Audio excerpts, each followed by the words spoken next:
말씀의 제목을 한번 읽어볼까요? 전능자의 그늘 아래 거하라. 네, 이 제목으로 오늘 함께 말씀을 나눠보도록 하겠습니다.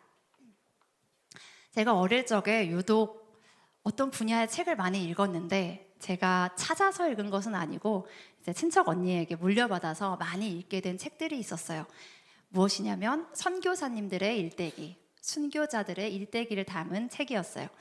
글자는 아니었고 만화로 된 책이어서 어렸을 때 재밌게 읽고 또 쉽게 읽었던 기억이 나요.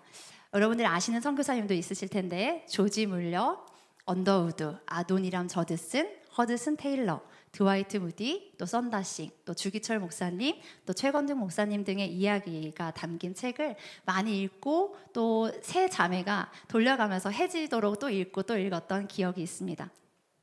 제가 신학교에 처음 들어가서도 가장 먼저 접했던 이야기도 한 선교사님의 이야기였어요. 그의 이름은 짐 엘리엇입니다. 그가 남긴 명언이 참 많이 있는데 가장 유명한 말이 제가 그를 처음 만났던 말이었어요. 영원한 것을 얻고자 영원할 수 없는 것을 버리는 자는 바보가 아니다. 짐 엘리엇은 미국의 명문대학에서 공부하는 학생이었고 굉장히 여러 분야에서 두각을 나타내는 전도 유명한 청년이었어요. 그런데 그가 선교의 부르심을 받고 바로 방금 말씀드린 이 명언을 남기고 일기장에 적고 그가 선교의 사의 삶을 시작하게 됩니다. 이 짐 엘리엇의 선교사의 전기를 닮은 영화가 하나 있는데 그 영화 이름이 창끝입니다. 그가 에콰도르라는 곳에 가서 여러 부족을 섬기다가 와오라니 부족에 대해서 알게 되었어요. 굉장히 난폭하고 단 한 번도 복음을 들어본 적이 없다라는 이야기를 듣고 동료 선교사님들과 함께 그 부족에 선교를 하러 떠나려고 합니다. 그 부족에 가서 복음을 전하기도 전에 5명의 선교사가 그곳에 도착해서 복음을 전하기도 전에 와오라니 부족의 창에 찔려 죽게 됩니다. 이때 짐 엘리엇의 나이가 28이었어요. 미국에서 촉망받던 청년들의 죽음을 보고 언론들은 이렇게 말했습니다. 엄청난 낭비다. 불필요한 낭비다. 이렇게 비난을 했습니다. 하지만 하나님께서는 짐 엘리엇과 그의 동료 선교사들의 죽음을 헛되게 하지 않으셨어요. 결코 낭비하지 않으셨어요. 사실 5명의 선교사들이 그 부족의 창끝을 마주하던 그 순간에 그들의 주머니에는 사실 권총이 있었어요. 그런데 모두 총을 쏘지 않았어요. 왜냐하면 와오라니 부족은 아직 죽음을 마주할 준비가 되지 않았기 때문이죠. 이 일 후에 놀랍게도 와오라니 부족에게 복음이 들어가게 됩니다. 그리고 선교사들을 창끝으로 찔러 죽였던 이들이 회심하고 구원받고 목회자가 되어 그 부족에 목회를 하는 그런 아름다운 열매가 맺게 됩니다. 그의 아내 엘리자베스 엘리엇이 남편의 일기장을 모으고 그의 전기를 모아서 글을 썼는데 책을 하나 냈는데 그 책의 이름이 오늘 본문 1절에 나오는 전능자의 그늘입니다. 짐 엘리엇이 생전에 가장 좋아했던 성경 본문이고 그래서 힘들 때마다 어려운 순간이 올 때마다 이 본문을 암송하고 기도했다고 해요. 그래서 그의 아내가 그의 삶은 정말 전능자의 그늘 아래 거했던 삶이다 라는 고백을 담아서 책 제목을 전능자의 그늘이라고 지었다고 합니다. 선교사 짐 엘리엇 그가 사랑했던 시편 91편을 오늘 우리가 함께 살펴보도록 하겠습니다.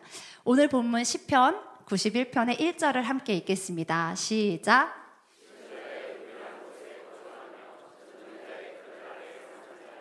아멘. 여기서 지존자, 전능자가 누굴 말하는 거죠? 하나님을 말하는 거죠. 하나님이 어떤 분이신지를 시인이 표현하고 있어요. 지존자이신 하나님, 가장 높으신 하나님, 전능자이신 하나님, 모든 것을 하실 수 있는 그 하나님을 말하고 있어요. 우리 역시 모르지 않습니다. 그런데 내가 머리로 또 지식으로 배우는 것과 내가 삶에서 경험하는 것은 다르죠. 여러분, 하나님의 지존하시고 전능하신 분임을 경험하고 계십니까? 아멘. 날마다 경험하는 은혜가 있기를 축복합니다. 한번 따라해 주시겠어요? 하나님은 지존자시다. 하나님은 전능자시다. 이 고백이 우리 입술에서 마음으로 삶으로 이어지기를 축복합니다. 가장 높으신 하나님의 은밀한 곳에 거주한다고 말했어요. 그런데 여기서 거주한다는 말은 우리가 모두 살고 있는 집이 있죠. 우리가 지금 살고 있는 집이 있지만 평생 거하시는 분들도 계시겠지만 보통은 한 번씩은 이사를 하시죠. 제가 이사를 참 많이 다녔습니다. 결혼하기 전에만 한 20번 정도, 결혼하고 나서도 10년 동안 5번의 이사를 했어요. 아직 40이 안 되었는데 25번 정도 이사를 했습니다. 꽤 많이 했죠. 네. 이사를 많이 했다는 것은 이 꼴 뭘까요? 제가 경험하기에는 삶에 안정감이 없다는 거였어요. 어린 시절에 초등학교도 5군데를 다녀야 했고 적응할 만하면 전학 가고 또 전학 가고 새로운 동네에 가고 새로운 학교를 가고 새로운 선생님, 새로운 친구들을 만나야 했어요. 뭐든 새로운 것들을 많이 접하다 보니 지금은 적응 잘하는 생존형 인간이 되었지만 계속되는 거주지와 그 삶의 변화는 삶의 안정감이 있다라고 말하기는 좀 어렵겠죠. 그런데 오늘 본문에서 말하는 거주하다는 히브리어로 요쉐브인데 이것은 이렇게 잠깐 머물렀다가 이사하고 또 떠나는 것을 말하는 것이 아니에요. 잠깐 방문이 아니라 한 자리에서 오랫동안 정착하며 사는 것을 말합니다. 오늘 1절을 쉬운 성경 버전은 이렇게 말하고 있어요. 함께 읽겠습니다. 시작.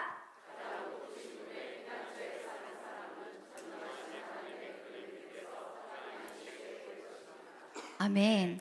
은밀한 곳을 피난처라고 표현하고 있어요. 그리고 그 피난처에 사는 사람은 전능하신 하나님의 그늘 밑에서 편안히 쉬게 될 것이다 라고 말하고 있어요. 피난처가 왜 필요할까요? 누구에게 필요할까요? 고난과 역경을 만난 사람들이 삶에 닥친 어려움들을 피해서 가는 곳이 피난처죠. 삶의 공고한 짐들을 짊어지고 보호받기 위해서, 살기 위해서, 쉬기 위해서 가는 곳이 피난처예요.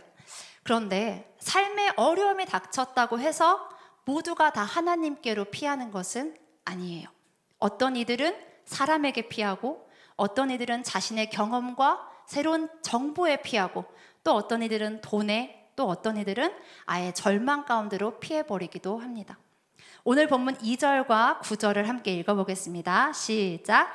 나는 여호와를 향하여 말하기를 그는 나의 피난처요 나의 요새요 내가 의뢰하는 하나님이라 하리니 내가 말하기를 여호와는 나의 피난처시라 하고 지존자를 너의 거처로 삼았으므로. 아멘. 하나님을 향하여 하나님은 나의 피난처십니다. 나의 요새이십니다. 내가 의뢰하는 분이십니다.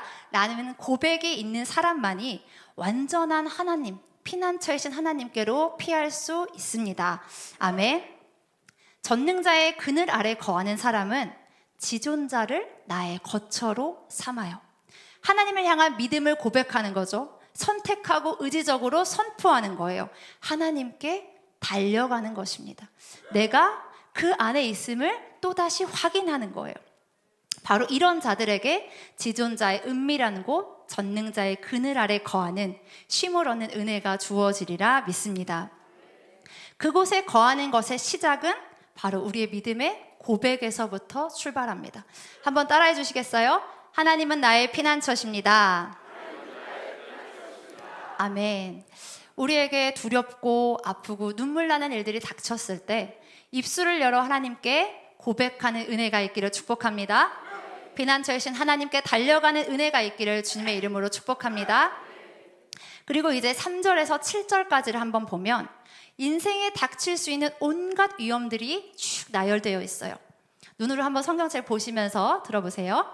낮에도 화살들이 다가와 날아들고 밤에도 공포가 찾아옵니다. 낮에도 밤에도 안심할 수가 없어요. 안전하지가 않아요.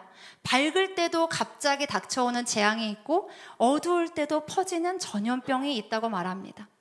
우리 인생에 찾아오는 위험들은 때로는 전혀 예상하지 못한 순간에 나타나기도 하고 오랫동안 서서히 진행되기도 하고 낮이나 밤이나 우리를 가리지 않고 찾아옵니다. 그 위험들 앞에서, 그 고난 앞에서 우리가 뭘 할 수 있을까요? 고난 앞에서 서면 우리 인간이 얼마나 작은 존재인지를 깨닫게 돼요. 시편 103편 15절에 보면 인생은 그 날이 풀과 같으며 그 영화가 들의 꽃과 같도다 라고 말해요. 또 우리가 잘 부르는 찬양, 온 땅의 주인이라는 찬양이 있죠. 그 찬양의 가사가 어때요? 나는 오늘 피었다 지는 이름 없는 꽃과 같네. 바람에 이는 파도 안개와 같다라고 고백을 합니다. 그런데 이 찬양이 여기에서 끝나지 않는 것처럼 오늘 본문에서 이러한 고난 가운데 있는 인생을 하나님께서 어떻게 보호해 주시는지 확인할 수 있습니다. 우리 4절을 함께 읽겠습니다. 시작. 그가 너를 그의 깃으로 덮으시리니 내가 그의 날개 아래에 피하리로다. 그의 진실함은 방패와 손방패가 되시나니. 아멘. 어미새가 새끼를 누가 채가지 못하게 큰 날개로 덮습니다. 그리고 어미의 따뜻한 품에 껴안아요. 사랑의 품 안에서 보호합니다. 하나님께서 우리를 이렇게 따뜻한 돌봄과 보호 속에 두신다는 거죠. 전능자의 그늘 아래 거하는 사람은 모든 고난 앞에 어떻게 서게 되냐면 6절 하반절에 보면 두려워하지 아니하리로다. 아멘. 두려워하지 않게 된다고 합니다. 우리에게 닥치는 고난 그 자체보다 더 우리를 힘겹게 하는 것은 어쩌면 두려움일지도 몰라요. 이제 앞으로 어떤 일이 벌어날지 모르고 또 일이 과연 어떻게 해결될지 어떤 결과가 나타날지 우리는 모르기 때문에 그 미지의 상태에서 몰려오는 두려움이 때로는 우리를 삼켜버리곤 합니다. 그런데 그 어떠한 고난 앞에서도 우리가 두려워하지 않을 수 있습니다. 어떨 때요? 하나님의 품으로 달려갈 때. 오늘 본문은 1절에서부터 지존자, 전능자, 피난처, 요새, 방패, 하나님께서 하나님의 백성들을 보호하시겠다는 확실한 의지가 나타나고 있어요. 11절에 보시면 그가 너를 위하여 그의 천사들을 명령하사 내 모든 길에서 너를 지키게 하심이라. 하나님께서 천사들에게 뭐 하신대요? 명령하신대요. 이 명령하신다의 히브리 원어 옛자베는 단순한 일회적인 명령이 아니에요. 이 명령은 강력하고 지속적인 명령이에요. 하나님께서 천사들에게 계속해서 명령하시는 거예요. 누구를 위해서요? 우리를 위해서, 나를 위해서, 하나님의 백성인 우리 모두를 위해서 하나님께서 명령하세요. 뭐 하라고요? 우리를 지키라고 명령하세요. 어디에서 지키라고 말씀하신다고요?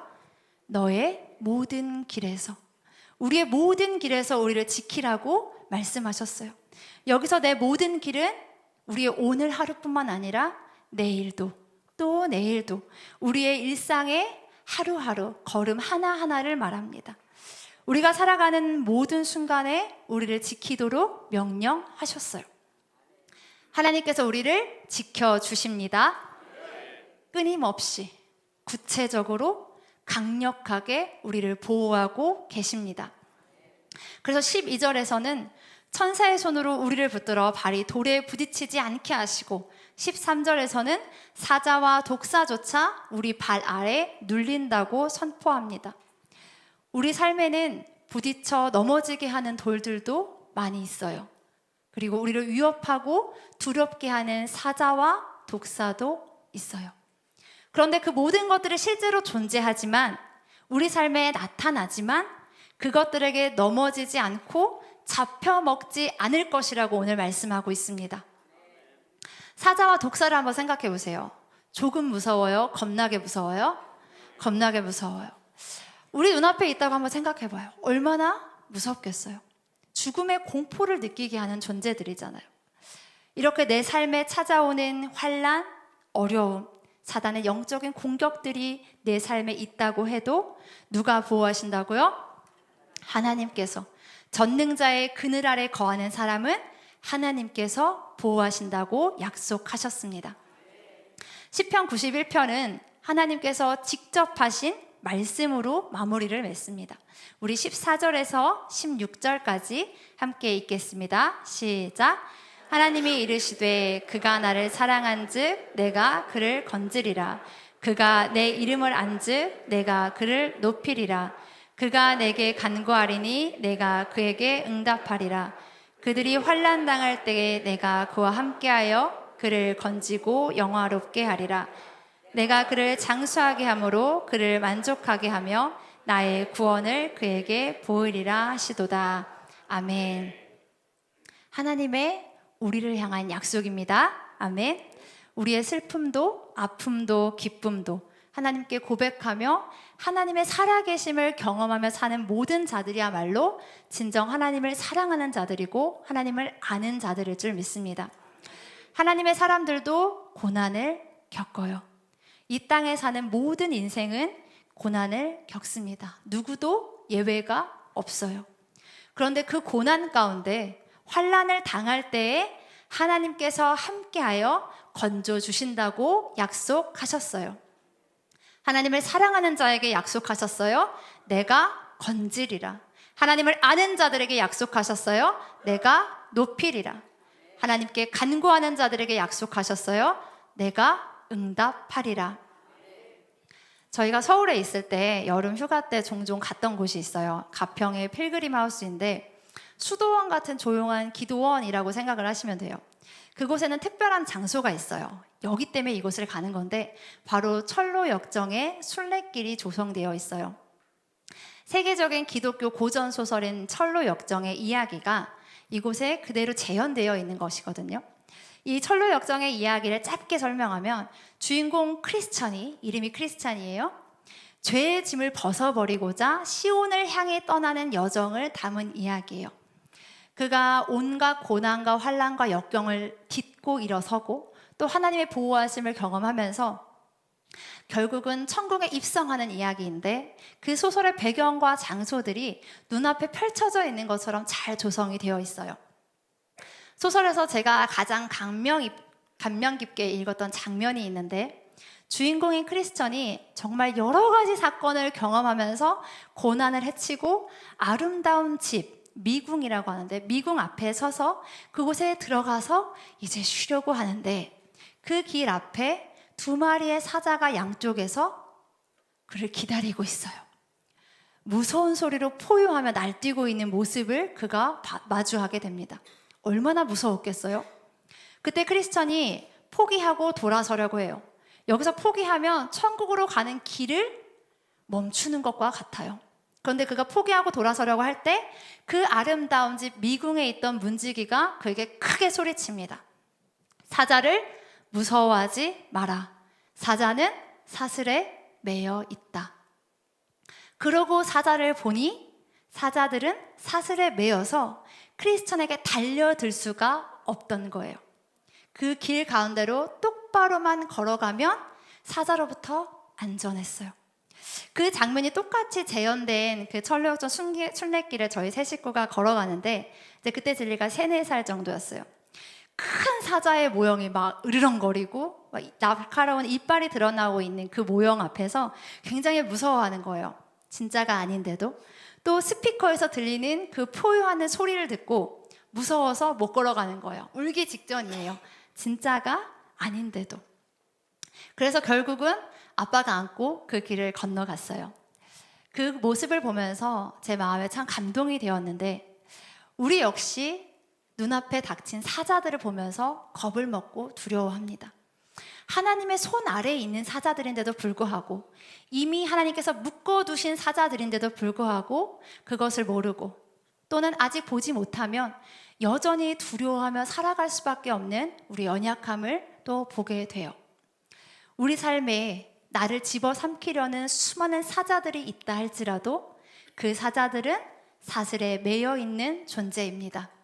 결코 우리를 집어삼키지 못해요. 설령 우리가 두려워할지라도 아버지 되신 하나님께서 우리의 손을 잡고 우리를 안고 업고 함께 걸어가 주시리라 믿습니다. 하나님께서 시편 91편 전체를 통해서 우리를 향한 그분의 의지를 강력하게 드러내세요. 내가 덮으리라, 지키리라, 건지리라, 높이리라, 응답하리라, 영화롭게 하리라, 만족하게 하리라, 나의 구원을 그에게 보이리라. 우리를 향한 하나님의 마음이, 이 열심과 이 약속이 이 시간 우리 모두의 심령 가운데 새겨지기를 축복합니다. 결론을 맺습니다. 우리가 거주하고 살고 거처로 삼는 곳이 바로 집이죠. 여러분은 지금 어떤 집에 거주하고 계신가요? 지금 닥친 어려움과 문제들을 가지고 찾아간 곳은 과연 안전하던가요? 몰려오는 두려움과 아픔을 가지고 달려간 곳은 과연 안전하던가요? 이 땅의 누구도 그 무엇도 우리에게 완전한 피난처가 될 수가 없습니다. 우리의 안전은 육신의 옷을 입고 살아가는 이 땅에서만이 아니라 가장 확실하고 완전한 안전은 우리 영혼의 안전이겠죠. 우리 영혼이 지존자의 은밀한 곳, 전능자의 그늘 아래 거하기를 원합니다. 짐 엘리엇이 28의 젊은 나이에 순교했던 그 삶은 세상의 기준으로는 불필요한 낭비 같아 보였지만 결코 헛되지 않았습니다. 세상의 기준으로는 그는 창끝에 죽었습니다. 그러나 하나님의 기준으로는 그는 한 번도 전능자의 그늘을 떠나본 적이 없었습니다. 역설적이게도 하나님의 품 안에서 전능자의 그늘 안에서 가장 안전하고 풍성했던 삶이었어요. 우리가 이 땅에서 천국을 향해 가는 이 순례길에는 여전히 우리를 괴롭히고 있고 내 삶을 위협하는 존재들이 있어요. 그런데 여러분, 우리가 무엇을 기억해야 될까요? 그 모든 것들이 바로 사슬에 묶인 사자라는 사실입니다. 두려워하지 마십시오. 왜요? 우리가 두려워하지 않을 이유가 무엇이에요? 우리가 강해서가 아니라 우리가 전능자의 그늘 아래에 있기 때문입니다. 고난은 우리를 찾아오고 때로는 깊은 상처를 남기기도 하지만 우리는 하나님의 그늘 아래에서 다시 쉼을 얻을 수 있습니다. 전능자의 그늘 아래 거하는 사람은 고난이 없는 사람이 아니라 고난 속에서도 하나님을 피난처로 삼는 사람입니다. 하나님 한 분만을 신뢰하며 간구하며 나아가시기를 소망합니다. 우리의 영원한 피난처 되신 하나님을 나의 집으로 삼고 그 집에 영원히 거하는 은혜가 가득하시기를 주님의 이름으로 축복합니다.